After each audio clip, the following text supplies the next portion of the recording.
Breaking news చూస్తూ ఉన్నాము. YCP మెడకు చుట్టుకుంటున్న నకిలీ మద్యం దందా. వైసీపీ మాజీ మంత్రి జోగి రమేష్ అరెస్టుకు రంగం సిద్ధం చేస్తూ ఉన్నారు. అయితే జోగి రమేష్ అసలు సూత్రధారి అంటున్నారు నిందితుడు జనార్దన్.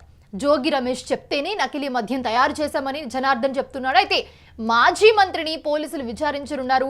ఇదే అంశానికి సంబంధించి మరిన్ని అప్డేట్స్ అందించడానికి మా ప్రతినిధి వెంకట్ అందుబాటులో ఉన్నారు. వెంకట్, అసలు నకిలీ మద్యం కేసులో ఏం జరుగుతోంది?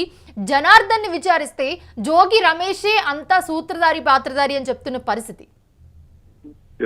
ఈ కల్తీ మద్యం వ్యవహారంలో నిన్నటి వరకు కూడా జోగి రమేష్ పాత్ర ఉందనేది ఎవరు కూడా అనుమానించలేదు. ఎందుకంటే రైడ్ జరిగిన రోజు కూడా ఆయనే వెళ్ళటం, ఆ తర్వాత ముఖ్యమంత్రి చంద్రబాబు నాయుడుని టార్గెట్ చేసుకుని నారావారి సారా అంటూ ఆయన విమర్శలు చేయటం, ఆ తర్వాత వైసీపీ కార్యకర్తలందరూ కూడా పెద్ద ఎత్తున ఎక్కడైతే గౌడాన్ని అద్దెకు తీసుకుని అక్కడ నకిలీ మద్యాన్ని తయారు చేస్తున్నారో అక్కడ, అలాగే ఏఎన్ఆర్ బార్ ఏదైతే ఉంది ఇబ్రహీంపట్నంలో, అక్కడ కూడా పెద్ద ఎత్తున వైసీపీ కార్యకర్తలు జోగి రమేష్ ఆదేశాలతో ధర్నా చేయటం, ఇవన్నీ కూడా అసలు ఈ వ్యవహారంలో ఆయన నిందితుడా, అసలు ఆయన పాత్ర ఉందా, అసలు ఆయన ఉన్నారనేది కూడా ఎవరు ఊహించలే. కానీ అనూహ్యంగా నిన్న జోగి రమేష్ కి సంబంధించి జనార్దన్ రావు, అద్దేపల్లి జనార్దన్ రావు, ఈ లిక్కర్ ఇబ్రహీంపట్నం లిక్కర్ కేసులో A1 గా ఉన్నటువంటి అద్దేపల్లి జనార్దన్ రావు సంచలన విషయాలు బయటపెట్టడంతో జోగి రమేష్ పాత్ర ఉంది అనేది దాదాపుగా క్లారిటీ వచ్చింది. అయితే దీనికి సంబంధించి అంటే అతను ఎవరైనా ప్రలోభ పెట్టి మాట్లాడించారా, లేదంటే మరేదైనా కోణం ఉందా అనే విషయం పక్కన పెడితే ఇప్పుడు జోగి రమేష్ ను ఖచ్చితంగా విచారించాల్సిన పరిస్థితి ఉంది. ఎందుకంటే ఏదైనా కేసులో నిందితులను అరెస్ట్ చేసి పలానా వాళ్ళ పాత్ర ఉందంటే వాళ్ళని ఖచ్చితంగా అదుపులోకి తీసుకోవడం, లేదంటే నోటీసులు ఇచ్చి విచారించడం, ఇవన్నీ కూడా జరుగుతూ ఉంటాయి. ఈ క్రమంలోనే ఇప్పుడు జోగి రమేష్ ను కూడా అదే కోణంలో విచారించే అవకాశం ఉంది. జోగి రమేష్ కూడా సిట్ ఇప్పుడు ఏదైతే ప్రత్యేక దర్యాప్తు బృందం ఉంది, దీన్ని ఖచ్చితంగా 2 నెలల్లో విచారణ పూర్తి చేయాలి, నిందితులందరినీ బయటకు లాగాలి అనే టార్గెట్ కూడా సిట్ కు ఒక రకంగా ప్రభుత్వం ఇచ్చింది. ఈ నేపథ్యంలోనే ఇందులో ఎవరున్నా సరే వాళ్ళందరినీ కూడా విచారించేందుకు అటు రాయలసీమలో మదనపల్లిలో కానీ, ఇటు ఇబ్రహీంపట్నం ఉమ్మడి కృష్ణా జిల్లాలో కానీ, అటు హైదరాబాద్ లో కూడా ఒక బార్ E7 బార్ ఉంది.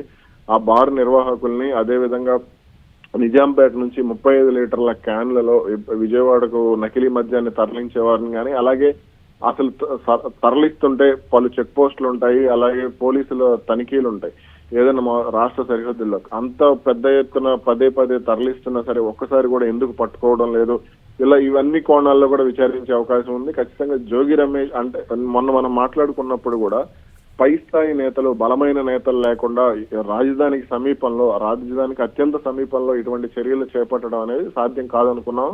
ఈ నేపథ్యంలోనే జోగి రమేష్ పేరు బయటకు వచ్చింది. కాబట్టి ఈ వ్యవహారంలో ఖచ్చితంగా జోగి రమేష్ కి అయితే నోటీసులు జారీ చేసే అవకాశం ఉంది. ఆయన విచారణకు కూడా పిలిచే అవకాశాలు అయితే కనపడుతున్నాయి.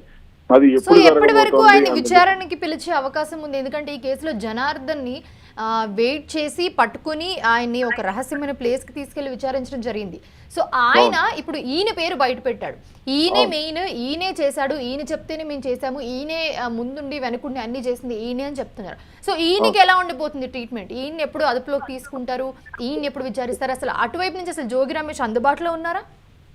ఈ వ్యవహారం జరిగిన తర్వాత అటు సోషల్ మీడియాలో కానీ, ఇటు ఎలక్ట్రానిక్ మీడియాలో కానీ జోగి రమేష్ ప్రెజెన్స్ అయితే లేదు. ఆయన ఎక్కడున్నారు, మామూలుగా ఆయనకి ఏం చేయబోతున్నారు, లేదా ఆయన ఏదైనా మీడియా సమావేశం ఏర్పాటు చేయబోతున్నారా, అద్దేపల్లి జనార్దన్ రావు చేసినటువంటి ఆరోపణలకు ఆయన ఏమైనా కౌంటర్ ఇవ్వబోతున్నారా, అంటే ఆరోపణలు లేదంటే జోగి రమేష్ పేరు బయటకు వచ్చింది కాబట్టి ఆయన నుంచి రియాక్షన్ ఎలా ఉండబోతుంది అనే దానికి సంబంధించి ఇంకా పూర్తి స్థాయిలో క్లారిటీ అయితే లేదు.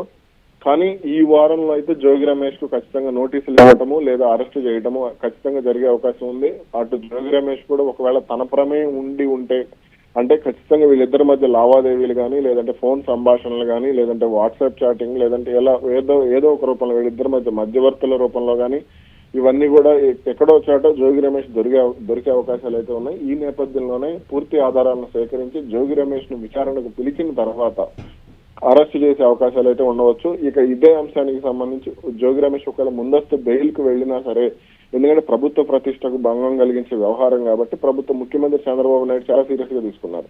ఈ వ్యవహారంలో జోగి రమేష్ కు బెయిల్ వచ్చినా, ముందస్తు బెయిల్ వచ్చినా గానీ, లేదంటే ఇతర నిందితులు ఎవరైనా పేర్లు బయటకు వచ్చి వాళ్ళకి బెయిల్ వచ్చినా సరే ఇటు ప్రభుత్వం సొంతపాటు అంటే కూటమిలోనే విమర్శలు ఎదుర్కొనే అవకాశాలు కూడా ఉంటాయి. కాబట్టి ఈ వ్యవహారంలో ప్రభుత్వం కూడా చాలా సీరియస్ గా వెళ్లే అవకాశం ఉంది. జోగి రమేష్ కు నోటీసులు ఇవ్వటం, అలాగే అటు బెయిల్ రాకుండా కూడా న్యాయస్థానాల్లో పోరాటం చేయటం, అలాగే ఆయన అరెస్ట్ చేయటం అయితే ఖాయంగా కనపడుతోంది. అసలు ఇప్పుడు ఏది వచ్చినా బయటికి అటు తిప్పి ఇటు తిప్పి అది వైఎస్ఆర్సీపీలో ఉన్న మాజీ మంత్రులకో లేకపోతే అక్కడున్న వాళ్ళకి చుట్టుకుంటుంది. ఎలా చూడాలంటారు దీన్ని? అంటే టీడీపీ పదే పదే ఒక ఆరోపణ చేస్తూ ఉంటుంది. వైసీపీ నేతలది క్రిమినల్ మైండ్ అనే కోణంలో ఆరోపణలు చేస్తూ ఉంటుంది. పదే పదే జగన్ మాజీ ముఖ్యమంత్రి జగన్ టార్గెట్ చేసి ప్రస్తుత ముఖ్యమంత్రి చంద్రబాబు నాయుడు కూడా అదే విధంగా ఆరోపణలు చేస్తూ ఉంటారు. ఈ నేపథ్యంలోనే ఇప్పుడు అంటే ఈ కామెంట్స్ వస్తున్న టైంలోనే ఏదో ఒక చర్యలు అటు రాయలసీమ ప్రాంతంలో జరిగినటువంటి కొన్ని వ్యవహారాలు కానీ ఏదైనా ప్రమాదాలు జరిగినప్పుడు, తొక్కిసలాట ఘటనలు జరిగినప్పుడు ఇలా ఏదో ఒక రూపంలో వైసీపీకి అనుకూలంగా ఉండే అధికారులు లేదంటే వైసీపీ నాయకులు లేదా మాజీ మంత్రులు లేదా వైసీపీ కార్యకర్తలు వీళ్ళ పేర్లు ఏదో ఒక రూపంలో ప్రస్తావనకు వస్తూ ఉంటాయి. ప్రత్యక్షంగానో పరోక్షంగానో